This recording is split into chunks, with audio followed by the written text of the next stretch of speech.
Hey everyone, this is Bertram on the AskARecruiter video series. And are you projecting your age without even knowing? And why are millennials getting hired when you should be getting those jobs? I am an older millennial myself. I'm not against millennials getting jobs and hired everybody. But one thing I have realized is that the older generations and what they do and what they've been taught, especially during the 80s and 90s, is to tout your experience like that is going to get you a job. I have 15 years of experience. I have 20 years of experience. What? Great, that is fantastic. But guess what? No one cares. What? And what I mean by nobody cares is the jobs and the requirements have those barriers to entry. So they're going to require you to have 10, 5, 10, whatever years of experience, right? But if you realize during the interview process, it is never brought up. But the older generations, what they do that the millennials don't do, we never taught about our experience. We never say first when we're introducing somebody that I have 10 years of experience doing recruiting, marketing, whatever it is.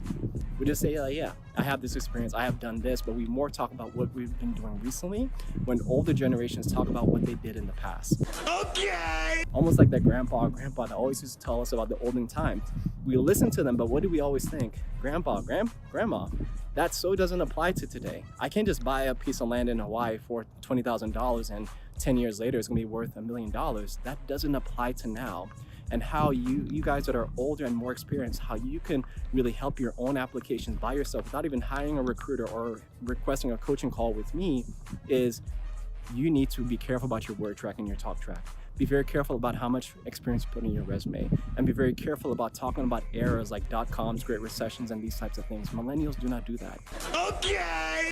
We get hired for opportunities, and we tell the hiring managers that we're always adapting, we're always learning, so how we can help them for the future. If you may think about it, you're gonna get a job at a company, right? Great and fantastic.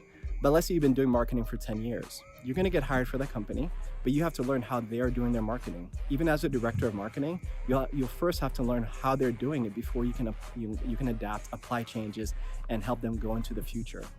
The future that we have ahead of us, everybody, is more about what is going ahead of us and what we're doing against the change, rather than looking back as to how it was done many years ago.